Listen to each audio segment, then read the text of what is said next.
Break के बाद स्वागत है आपका हमारे खास कार्यक्रम आपका विधायक लाइव में। और आज हमारे साथ जुड़े हैं गुरुग्राम के पटौदी क्षेत्र से विधायक सत्य प्रकाश जरावता।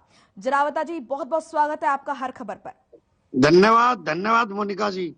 जी, आज अगर हम हरियाणा प्रदेश की तरफ देखें तो इस वक्त जो सबसे ज्वलंत मुद्दा है जरावता जी, वो ये है कि हरियाणा के प्राइवेट सेक्टर में हरियाणा के युवाओं के लिए 75% आरक्षण, और इस मुद्दे पर सरकार के इस फैसले पर हाईकोर्ट ने स्टे लगा दिया। वहीं उप मुख्यमंत्री दुष्यंत चौटाला का ये कहना है कि हम ये जो लड़ाई है जारी रखेंगे हरियाणा प्रदेश के युवाओं के लिए।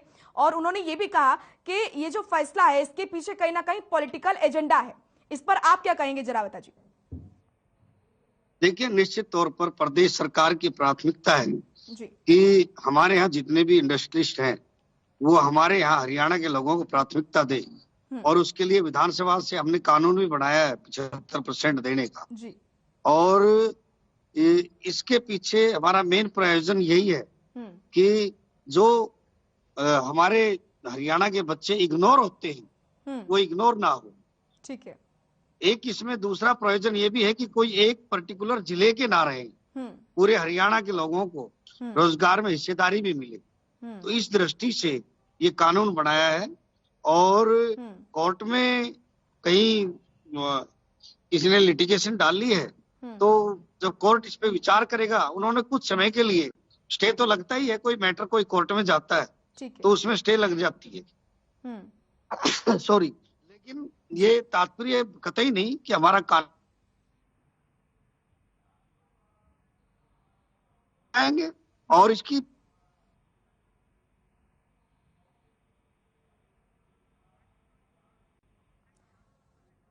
तो फिलहाल कुछ नेटवर्क इश्यूज हो रहे हैं। फिलहाल आपको बता दें कि आज आपका विधायक लाइव आप हमारा खास कार्यक्रम देख रहे हैं। इस कार्यक्रम के तहत हम आपके क्षेत्र से आपके विधायक से बातचीत करते हैं और आपके मुद्दों पर हम बातचीत करते हैं। तो आज हमारे साथ जुड़े हैं पटौदी क्षेत्र से विधायक सत्य प्रकाश जरावता, जो कि बता रहे हैं कि किस तरीके से 75% आरक्षण का जो मुद्दा है उस पर क्या उनकी राय है। जरावता जी।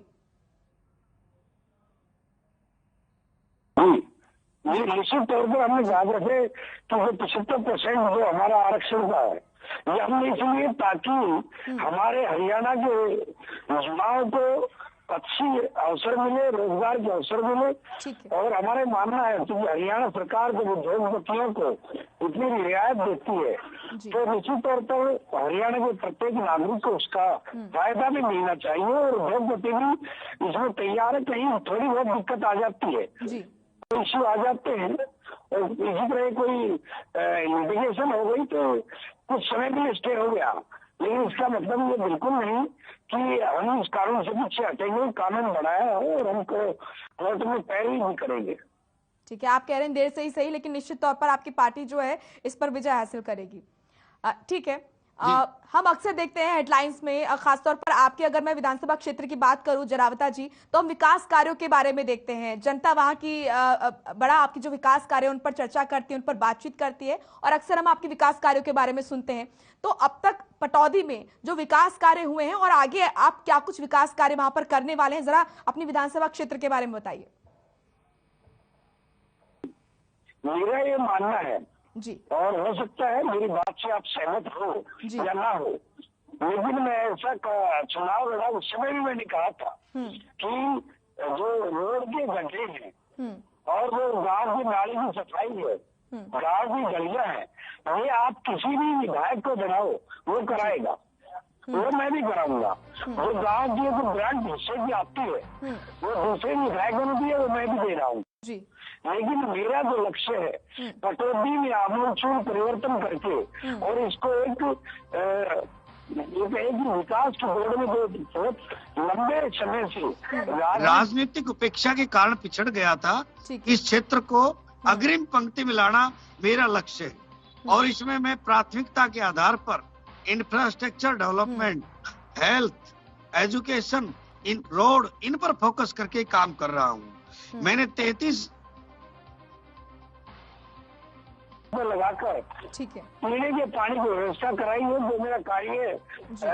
अप्रैल महीने ये काम पूरा हो जाएगा। जहाँ सदियों से पीने का पानी वहाँ पर पीने का पानी जो खारा था अब वहाँ बढ़िया पानी पीने का महल पर मिलेगा।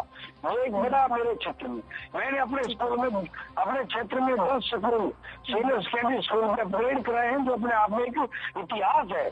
और किसी को कई कई योजनाएं निकल जाती है। मैंने माननीय मुख्यमंत्री जी से कहकर अभी पटौदी के अंदर एक कॉलेज की घोषणा कराई है, मानेसर को नगर निगम का दर्जा दिलाया है, पटौदी को नगर परिषद की तरफ बढ़ा रहे हैं। कुलाणा से लेके और बिलासपुर तक एलिवेटेड फ्लाईओवर और 4 लेन की तैयारी चल रही है।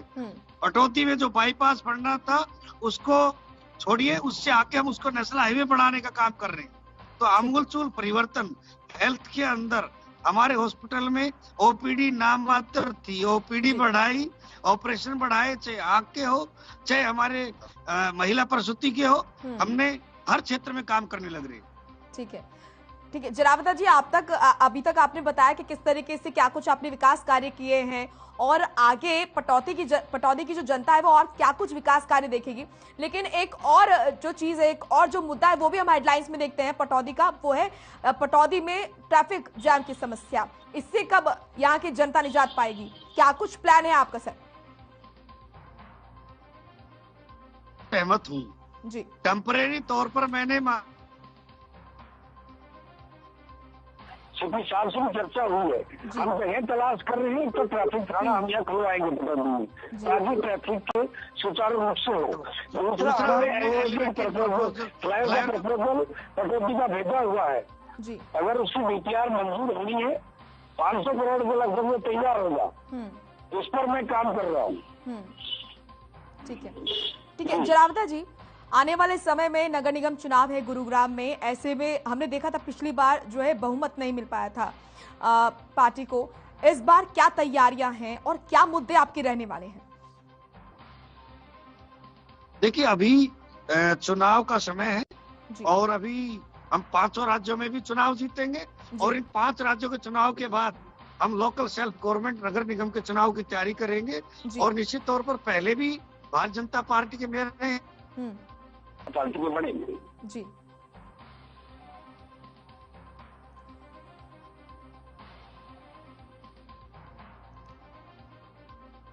मेरी आवाज आ रही है आपको? जी जी बिल्कुल आ रही है। ठीक है, आपने बताया कि मुख्यमंत्री जी माननीय मुख्यमंत्री मनोहर लाल जी ने जो पारदर्शिता दी है, जो पारदर्शी आधार पर नौकरी दी है, मेरिट के आधार पर नौकरी दी है, हर काम को सुचारू रूप से लाने के लिए बगैर भेदभाव के करने का जो बीड़ा उठाया है पूरे हरियाणा के लिए, उसका फायदा निश्चित तौर पर हमें भी मिलेगा। ठीक है, 5 राज्यों में चुनाव है जरावता जी, अगर 5 राज्यों की मैं बात करूं तो क्या स्थिति पार्टी की आप देखते हैं? और हरित क्रांति को जो मौका दिया है, निश्चित तौर पर किसानों को, गरीब का जो ध्यान रखा गया है, मैं माननीय देश के प्रधानमंत्री माननीय नरेंद्र मोदी जी का और हमारे देश की वित्त मंत्री आदरणीय निर्मला सीतारमण जी का भी आभार व्यक्त करता हूं आपके माध्यम से। ठीक है, ठीक है जरावता जी, 5 राज्यों में चुनाव है, ऐसे में आप अपनी पार्टी की क्या स्थिति इन 5 राज्यों में देखते हैं? खासकर अगर मैं हरियाणा की बात करूं, क्योंकि यहाँ पर आप इस बार अहम भूमिका में नजर आ रहे हैं, कांटे की टक्कर देखी जा रही है, गठबंधन में आपकी सरकार है हरियाणा में।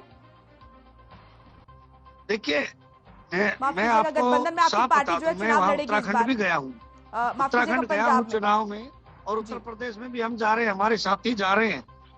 एक तरफा भारतीय की लहर है और विपक्ष का कहीं नामो निशान नहीं है, दूर दूर तक कोई नजर नहीं आ रही। जी, पंजाब की स्थिति आप क्या देखते हैं? पंजाब में क्योंकि आपकी पार्टी जो है गठबंधन, अकाली दल के साथ गठबंधन में चुनाव लड़ेगी, तो किस तरह की स्थिति आप देख रहे हैं पंजाब में अपनी पार्टी की? उत्तर प्रदेश के हम चुनाव जीतेंगे, पूरे 500 राज्यों के हम चुनाव माननीय नरेंद्र मोदी जी के नेतृत्व में चुनाव जीतेंगे। ठीक है, उत्तर प्रदेश की अगर मैं बात करूं तो यहाँ पर वेस्ट यूपी में कहीं ना कहीं पार्टी की जो स्थिति थोड़ी कमजोर है सर, यहाँ पर किस तरह की तैयारी पार्टी की नजर आ रही है? क्या यहाँ पर इस बार मजबूती लाने के लिए क्या कुछ किया जा रहा है? देखिए बिल्कुल, मैं आपसे साफ तौर पर बताना चाहता हूँ कि उत्तर प्रदेश में पहले से ज्यादा सीटें हम लेकर भारतीय जनता पार्टी सरकार बनाएगी।